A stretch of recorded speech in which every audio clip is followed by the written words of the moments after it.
Secretive proprietors noticed a server with an injured arm at their eatery. Emily Watson juggled trays with one limb swathed in gauze, enduring discomfort while her supervisor, Derek, scolded her for every minor error.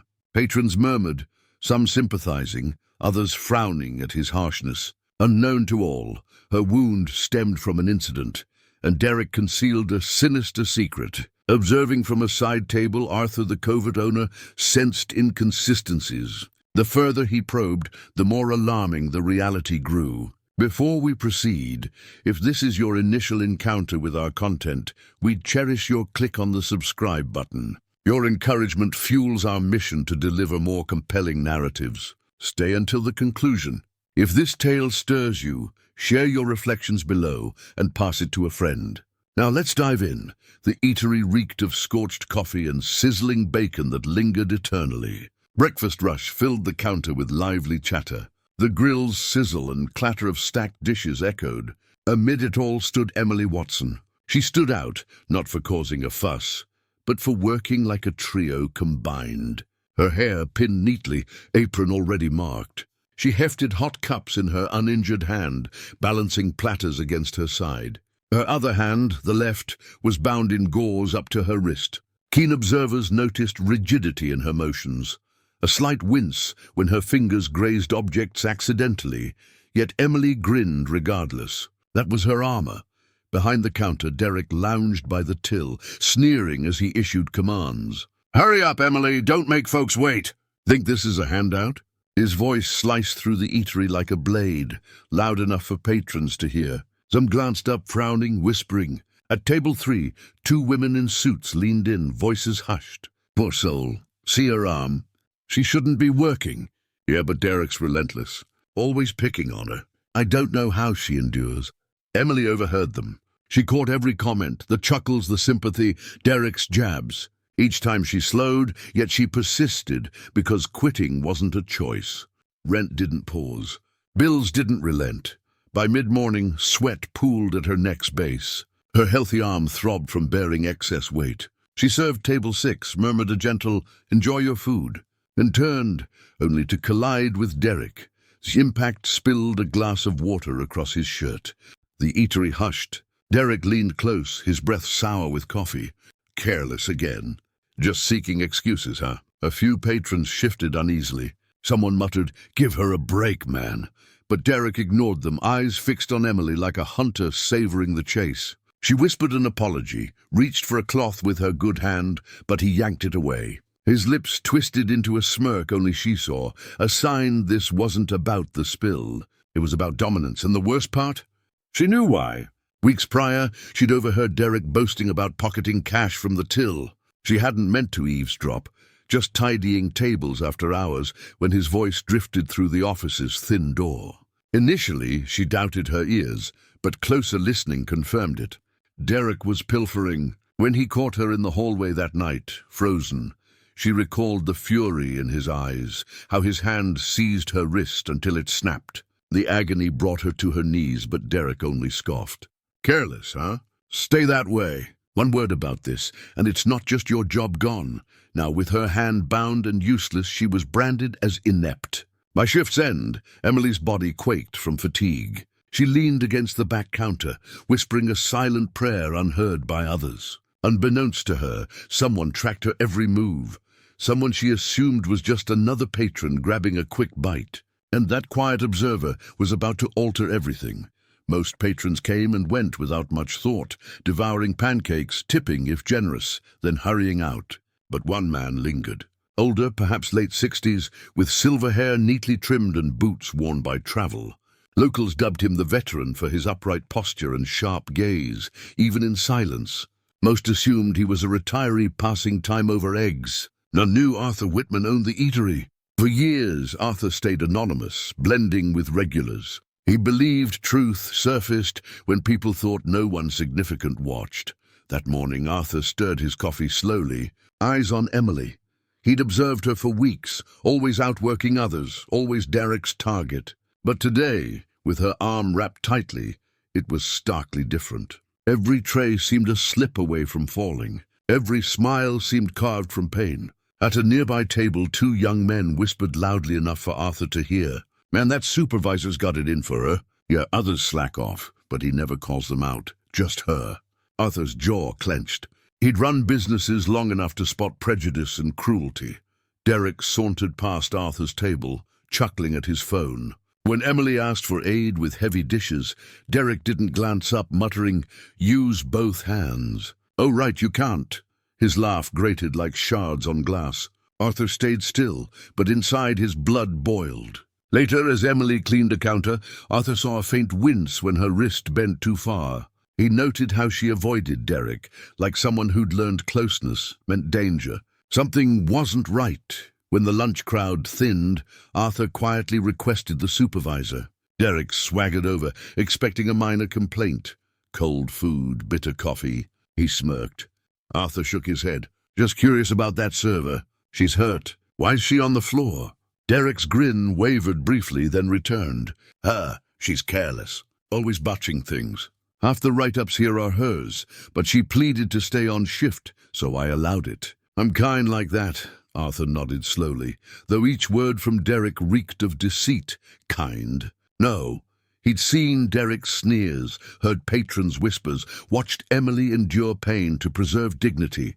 That night, Arthur lingered in the corner booth after most left. His coffee sat cold, untouched. He watched Emily clean tables with her good hand, offering faint smiles to strangers despite weary eyes. The old veteran narrowed his gaze.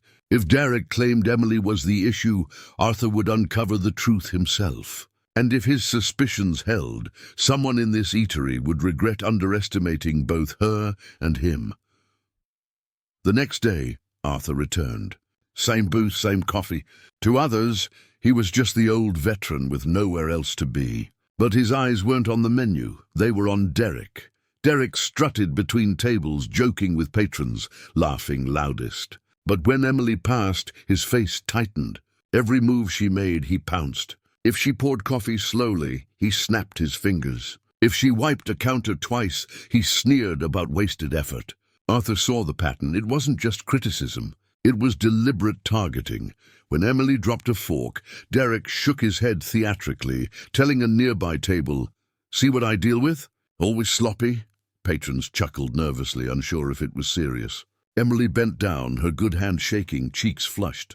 By now, Arthur's suspicion was certainty. Derek was framing her. That afternoon, Arthur slipped into the back office, pretending to seek the restroom. The door was open, papers strewn across the desk. His eyes found a stack of misconduct forms, all bearing Emily's name, accusing her of trivial faults, spilled drinks, missed orders, poor attitude. But Arthur had dined there for months. He'd never seen Emily misstep. Digging deeper, he found worse. Cash register logs that didn't align. Weekly totals dipped, yet no reports were filed. His stomach sank. He knew theft signs from past businesses. Derek wasn't just cruel. He was corrupt. That night, Arthur stayed late, sipping coffee as the eatery emptied. As the last patrons left, Derek retreated to the office, leaving the door ajar. Voices drifted out. "Another $5,000, no sweat," Derek boasted, laughter echoing. When they notice the cash gone, that little server takes the blame. "She's got the most write-ups. No one's believing her over me," a second voice, one of Derek's cronies, snorted. "You're playing with fire, man." "What if she speaks?" Derek's tone chilled.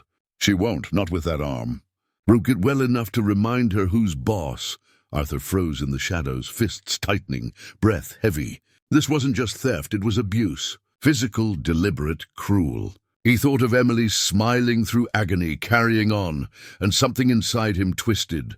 The conversation ended with drunken laughs. Arthur slipped out into the night, the cool air sharp on his face. For the first time in years, his military instincts flared. He'd seen injustice before, but finding it in his own business? He wouldn't stand for it. The truth was clear. Tomorrow the mask would fall. The morning rush returned, coffee pots hissing, forks clinking, voices rising and falling. Emily moved between tables, her wrapped arms stiff against her apron. To most, she was just another weary worker enduring pain. To Arthur, she carried a burden heavier than dishes. But today wasn't ordinary.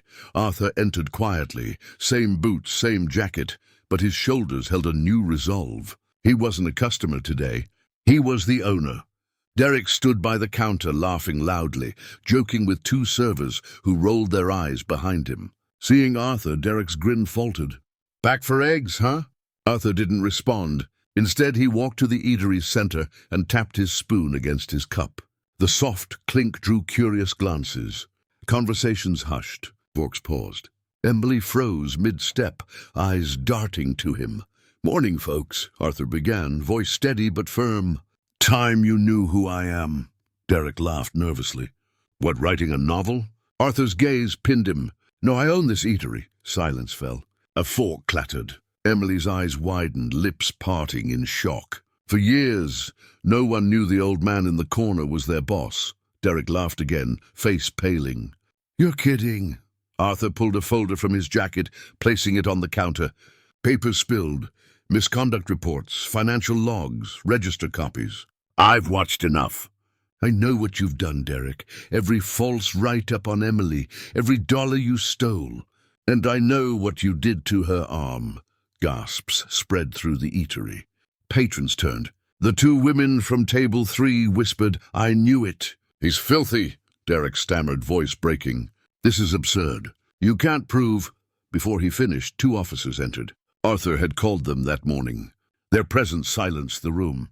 Derek's bravado crumbled. "Wait, this isn't—" But cuffs clicked around his wrists. The eatery buzzed as Derek was led out. His protests lost in the clink of chains. Emily stood frozen, good hand on her chest. For once, Derek wasn't looming. The blame had shifted. Arthur turned to her, voice softer. "You've carried this place single-handedly. While others slandered you, you kept it alive. From today, you're not just a server, you're the floor manager." Emily blinked, tears brimming. Her bandaged hand trembled as she pressed it to her lips, a stifled sob escaping. Patrons clapped, some softly, some loudly, echoing through. For the first time in years, Emily stood tall, not as the pitied, but as someone truly seen. Outside, Derek's shouts faded as the police car left. Inside, the eatery smelled the same, scorched coffee, grease, but the air felt lighter, cleaner. Arthur returned to his booth, coffee in hand, now smiling. Justice was served. Never underestimate the quiet resilience of those who persist, despite the world's weight. Emily's tale proves truth prevails, and justice finds the guilty. If you believe such stories deserve telling, hit subscribe, share this with someone who needs it, and comment below. Your voice matters.